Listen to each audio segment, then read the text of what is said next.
quand Perroni boit, la bienséance trinque, Jean-Jacques Perroni.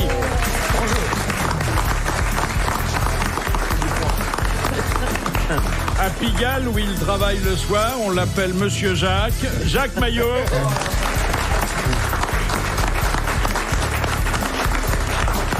Pour préparer les JO de 2008, il vient d'échanger son labrador contre un pékinois, Thierry Roland.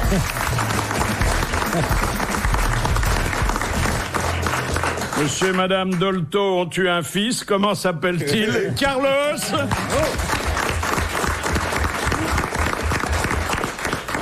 Sa plante favorite est la rose des vents, Jean-Pierre Coff.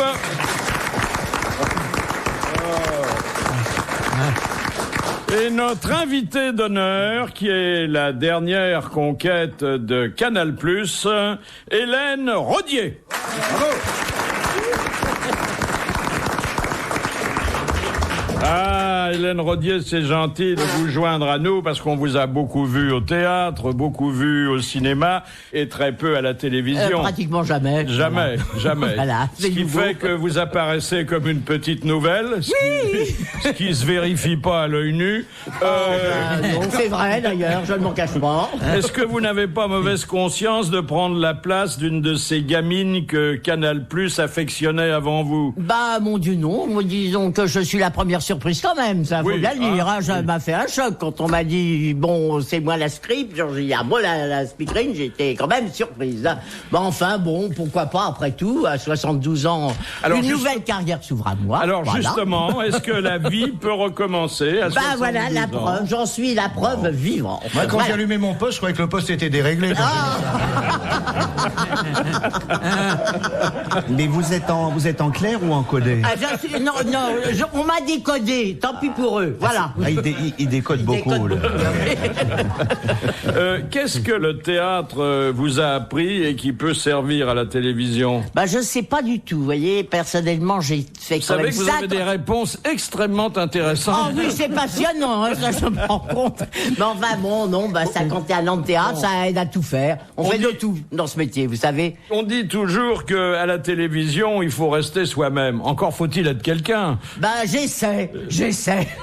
Est-ce que vous recevez parfois des lettres d'amour? Oui, pas encore, non, je fais le courrier du cœur, un peu par email, je fais des anniversaires, enfin on m'envoie, j'ai pas mal d'emails, les gens sont très gentils avec moi pour l'instant, ça va peut-être pas durer, mais enfin... Mais vous pensez que là, maintenant qu'on vous voit, vous allez recevoir quelques propositions malhonnêtes? Oh, si seulement c'était vrai. Bon. Vous voulez dire par là que vous n'auriez couché avec personne pour avoir le poste? Eh ben, je ne dirai rien, c'est ma vie privée. Bien.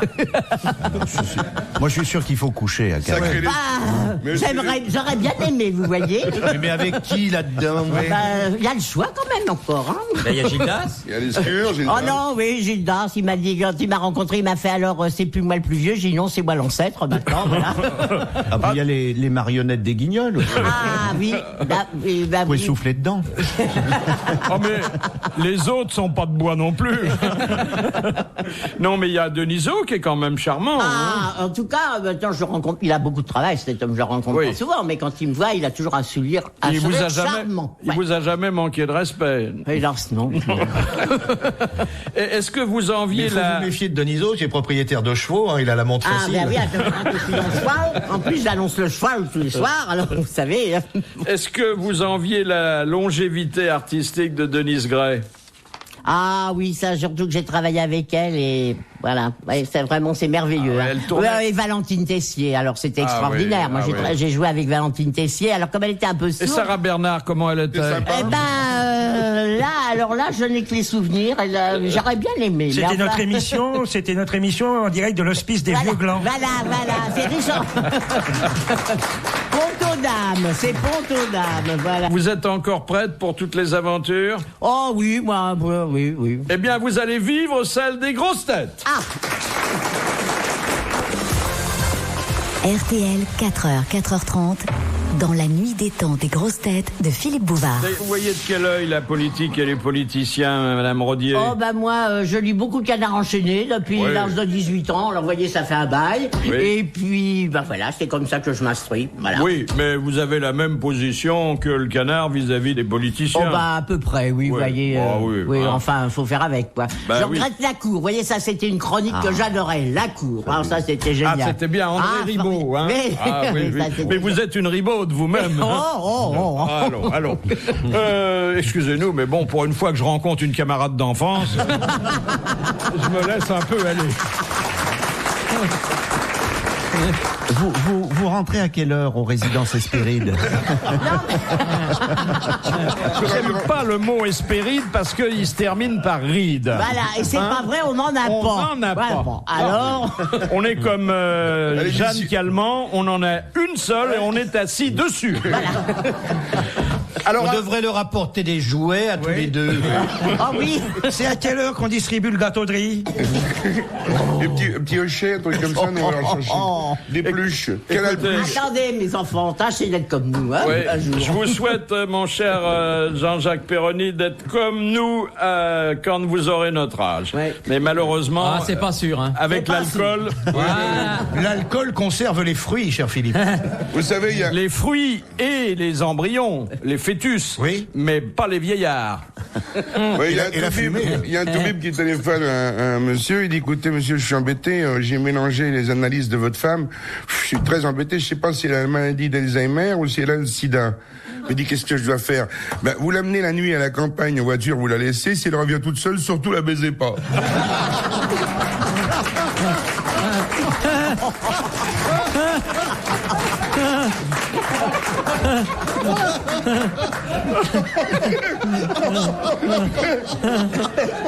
Non, elle est affreuse, on rit, mais c'est nerveux. Hein. Oh ben à votre âge. J'ai ramené de mes vacances une petite histoire que je voudrais vous soumettre parce que moi elle m'a bien fait rire. C'est trois copains qui font l'ouverture de la chasse. Tous les ans ils font l'ouverture de la chasse ensemble. Et donc il y a l'ouverture de la chasse qui arrive et puis il y en a deux qui viennent au... Tu la connais non? Ils viennent au rendez-vous chez l'autre, chez le troisième. Et ils sont surpris, ils sonnent, il est 6h du matin et c'est la femme qui leur ouvre. Il dit mais comment, mais François il est pas là? Et ben elle dit non, je sais pas ce qui s'est passé. Quand je me suis réveillé ce matin, dit la bonne femme, il était plus dans le lit. Pourtant il était vachement motivé par cette journée. Je sais pas où il est. Ah ben ça c'est que... Et puis en plus il attendait ce matin avec impatience, c'est parce qu'il s'est acheté un nouveau fusil. Et vous voyez, et puis elle monte au râtelier, il y a un nouveau fusil, impeccable. Alors les mecs ils vont pour le prendre. Il dit non, touchez pas, il veut pas qu'on y touche parce que d'abord il est chargé et puis ensuite la gâchette elle est très très sensible. Ah bon, il le regarde, il dit putain, qu'est-ce qu'il est beau le fusil, il est magnifique. Et la bonne femme va leur faire du café. Et pendant qu'ils sont tout seuls, évidemment, ils vont au râtelier, ils prennent le fusil, ils le tripotent et tout, il est vraiment beau, tout neuf, impeccable. Et évidemment, il se passe ce qui devait se passer. Pouf, il y a la cartouche qui part en l'air, traverse le plafond, et dit putain, mais en haut c'est la chambre de la babysitter, dit la bonne femme. La chambre de la babysitter. Ils courent les deux gars et ils arrivent et ils redescendent 2 minutes après, ils sont pâles comme un linge. Ils disent oh là là. On est passé tout près, hein. Il y avait la babysitter. Elle dormait, les jambes écartées, parce qu'il faisait très chaud, sur le lit. Elle était nue, elle est très très belle, la babysitter, une Suédoise magnifique. Et figurez-vous que la cartouche, elle est passée entre les jambes, juste au ras. Mais juste au ras de la foufounette. Oh, dit la bonne femme, bah dit heureusement, parce qu'on a été embêtés. Oui, mais il dit, mais j'ai une mauvaise nouvelle, ton mari, il l'a pris en pleine gueule.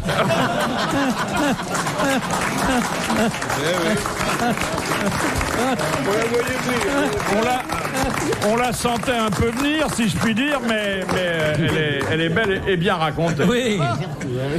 Est-ce que dans vos mémoires qui vont paraître dans quelques jours, il y aura ce genre d'anecdote? Ah mais non, mais là c'est un livre relativement sérieux, hein, parce que ça retrace beaucoup d'années quand même, depuis ma plus tendre enfance jusqu'à maintenant. Comment ça s'appelle? La balle au centre.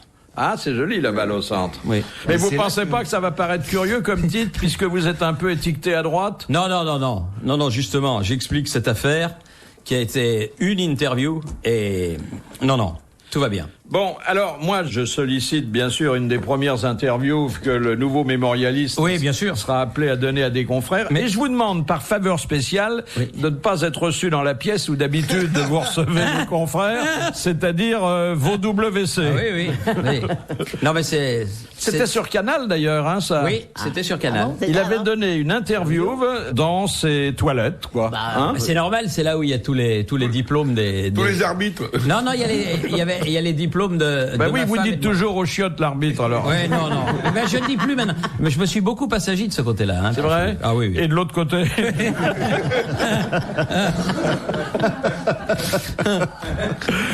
Première citation, et naturellement Hélène Rodier est conviée à se joindre à notre entretien culturel. Oui. Qui a dit, demande Madame Laporte de Digne, qui a dit « Les femmes honnêtes reconnaissent le taureau à sa touffe de poils frisés sur le front ». Jules Renard. Jules Renard. Bonne réponse de Jean-Jacques Perroni. Ça, c'est la vraie culture, sans bavure, sans concurrence, d'ailleurs, vont marcher. Hein. Il devrait rentrer dans la police sans bavure, ça leur servirait. Deuxième citation de Monsieur Paul de Paris. Il l'a laissé dans son testament pour nous. Qui a dit « Les femmes devraient avoir les seins dans le dos, ce serait tellement plus agréable pour danser ». Coluche. Non, c'est quelqu'un qui est toujours vivant, que vous connaissez. Pierre Doris. Non. Jean-Yann. Non. Et qui, si ça se produisait, n'abuserait sûrement pas de la situation. C'est une grosse tête? C'est une grosse tête. Sim? Non. Kersozon. Non. Ah non, mais vous voulez dire qu'il en est? Je ne dis pas ça, mais enfin, bon, vous savez, Cibodor. il y a des rumeurs, hein. Bon, mais nous l'aimons bien, c'est un sympa excellent de camarade, c'est un homme de culture et d'esprit. La citation... Comment vous le parlez de Jean prouve. Dutour? Ça me tue. Ça. Les Là, femmes... maintenant, on va avoir l'air de dénoncer. C'est gênant, oui. C'est Nuremberg, là. Est-ce qu'il serait directeur de théâtre par Oui, hasard? oui. Brialy. Ah oui, Je note cher Jean-Claude Brialy. Oui. Bravo et merci. Tiens, à propos... Vous pouvez prétendre, mais n'oubliez quand même pas qu'il a eu des conquêtes très honorables. dont Romy Schneider. Madame Gardner. Ava Gardner. Ava Gardner n'est pas n'importe qui, quand même. Moi, je peux bien devenir après tout ça, moi. Ah oui. Ah oui. vous Quand faites- on a eu des femmes comme ça, on peut s'arrêter. Qu'est-ce que vous voulez avoir de plus? Et à propos, enfin non, ça n'a pas de... Enfin si, il y a un trou noir dans la Voie lactée. Est-ce qu'il y a du poil autour? Un énorme trou noir Ah, bon, mais On a Régine son est toujours prénom. à Paris. qui représente une masse qui est équivalente à 2,5 millions de fois le poids du Soleil. Comment on pèse un trou noir, au fait? Ah, ça, c'est très Ben, je vais vous montrer. Il faut changer simplement la première lettre. C'est un trou noir donc supermassif. On ne sait pas ce qu'il y a dedans. Faudrait le faire vendre par Bellemare. Et on ne sait pas de quoi il est entouré non plus. C'est pas Maïté. Et on ne sait pas de quoi il est fait. Hein. C'est inquiétant. Ah oui, ça, c'est embêtant. Mais on l'a vu.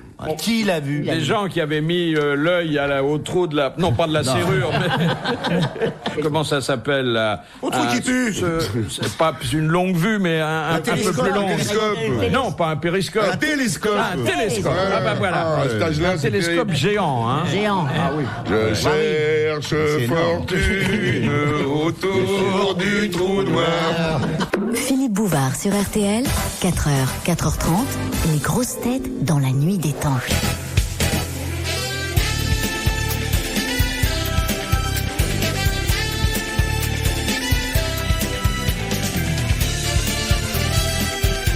Jean-Jacques Perroni, Jacques Naillot, Thierry Roland, Carlos, Jean-Pierre Coff et leur invité d'honneur, elle était speakerine de Canal+, Hélène Rodier.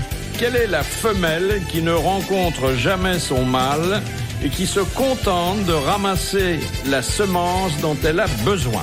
Ah, moi, d'accord. C'est pas la La grenouille. C'est Non. Linda de Souza qui fait le ménage après. L'huître. Non. L'hippocampe. Bon, déjà, vous avez compris qu'il s'agissait d'une femelle animale. Voilà. Oui, Bon. c'est un poisson. Non, c'est une petite bête. À poil ou à Un insecte? Oui, ça rentre plutôt dans la catégorie des insectes. Le bousier. Non. Le morpion.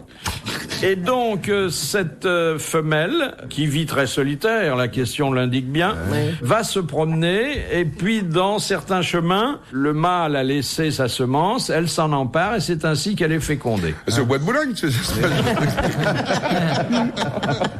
C'est le termite. Non. Ça a des ailes, ça vole? Oh, ça vole pas vraiment, mais enfin bon, ça peut... butine. Il y a des ailes ou il n'y a pas d'ailes? Il y a des petites ailes, mais ça va pas très La loin. coccinelle. Elle a vraiment un gros problème de chaussures. À 1000 pattes? Un mille pattes. Bonne réponse de Carlos. Mais le mille-pattes n'a pas d'ailes. Des petites ailes sur les bords. Non. Ah non. C'est vrai? Mais non. Ça, si, Bah alors on a dû m'en vendre un qui était pas d'origine. ça, si vous avez vu des ailes sur le mille-pattes, c'était le Bordeaux. Hein. Faut arrêter le pétard, Philippe. Vous vous rendez compte, hein, si Christine de Viejoncourt avait mille pattes, elle se serait ruinée en berlouti. Hein. Oh la vache. C'est Berlouti. Non mais excusez-moi parce que j'ai beau avoir une taille qui me rapproche de la nature, je suis pas très observateur. Enfin, Mais vous avez de la chance, Philippe, vous êtes le dernier à savoir quand il pleut. le jour de la rentrée des classes, les élèves, des petits-enfants, pourront savoir que le mille-pattes a des ailes. Non, Voilà. Et ça, c'est intéressant. n'insistez pas. C'est le détail qui change tout. Je vais vous ajouter à ma confusion. Britney Spears. Ah, pas mal, c'est mieux que Loana, oui. Ah oui. On lui reproche d'avoir déclenché une mode vestimentaire chez les jeunes.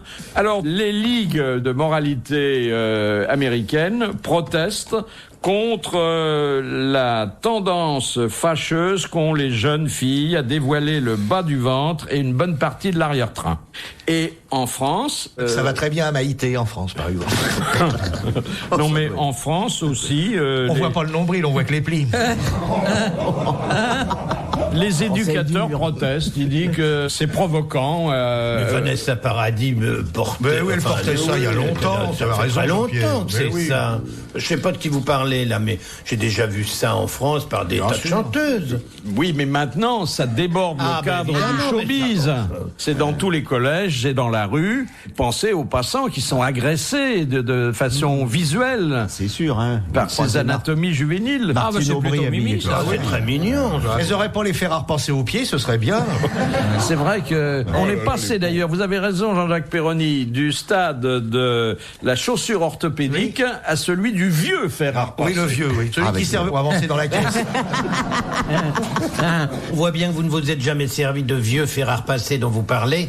Moi qui ai été repasseur pendant une partie de ma vie, c'est très très lourd et je doute que des gamines de 13, 14 ou 15 ans puissent circuler, marcher avec des fers à repasser aussi lourds. Ça pesait 3 à 5 kilos. Ah oui, mais ils sont plus en surtout qu'attention, là, dans les chaussures que vous évoquez, il y a non seulement le fer à repasser, mais la petite réchauffeuse qui était en dessous, hein.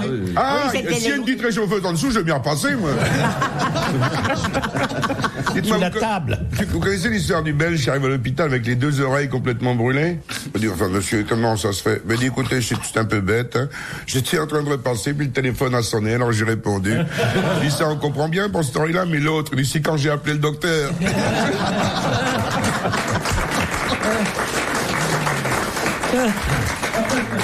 Oh, elle est vieille, hein. Vous aimez les bonnes histoires, Bah Hélène? oui, voyez, je ris de bon cœur. Oui. Vous en racontez quelquefois? Bon, non, parce que je me souviens jamais de la fin, alors... Ah, oui. Comme c'est en principe la fin qui est intéressante, Bah, oui. alors là, faut mieux que je Ouais, m'abstienne, Faut voilà. raconter la fin au début. Alors un beau match, mon cher Thierry, un beau match de foot entre Tapi et Dubiton, hein. Qu'est-ce qu'ils se mettent dans la gueule? Oh là là, dites rien. donc.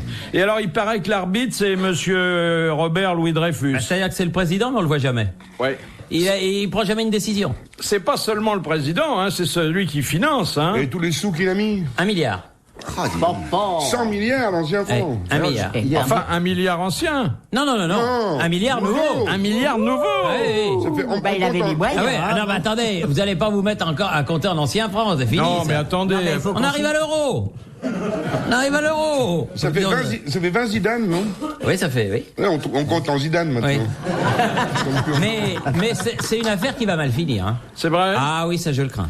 Et qu'est-ce qui va gagner? Enfin, en tout cas, pas l'OM. Hein. Non, l'OM, il gagne pas un match, ça l'affaire est réglée. Mais je crois que les deux, là, ils vont se foutre sur la gueule, Dubiton et Tapi. Ah, ça va être rigolo. Ça peut être retransmis sur Canal, Ben ça. oui, ça peut être bien, c'est intéressant. Hein. Beau match, on peut. Oui, alors imaginez, Hélène Rodier, qu'on vient de vous annoncer impromptu, parce que je sais qu'il y a des surprises dans votre métier. Sans arrêt, oui. Et voilà, nous passons l'empoignade physique entre Tapi et Dubiton. Comment vous annoncez ça? Eh bien, voilà le match du siècle, hein, le ring du siècle. Nous attendons de pied ferme les deux. Lequel va mettre les grandes boxes et lequel va gagner, ça, mystère. Nous allons suivre ça de très près. Voilà. Ah oui, c'est... Oui, enfin, je fais ce que c'est vigoureux, hein. Ouais, oui. Non, mais ça va rallier tous les sportifs, hein. Ceux qui aiment le foot, bien sûr, et ceux qui ne l'aiment pas. Et même ceux qui ne connaissent pas comme moi, c'est parfait. Et puis ceux qui aiment la boxe aussi. Hein. Oui. Et ceux qui n'en ont rien à foutre. J'ai vu des comptes rendus. Il n'y a pas un joueur qui s'appelle Trouabal là-bas? Ah non, Trouabal, c'est un ancien athlète. C'était un coureur à pied. Oui. Et qui est devenu préparateur physique de l'OM. Ah non. Ah donc j'ai bien Je lu. croyais qu'il s'était recyclé, qu'il était proctologue. Non, mais c'est vrai, le mec, il s'appelle Trouabal. Il s'appelle Trouabal. Ah, c'est dur à porter, hein, monsieur Coff, comme nom, Trouabal. C'est assez joli, je trouve. Oui. Remarquez, c'était le surnom de Kennedy aussi. Hein.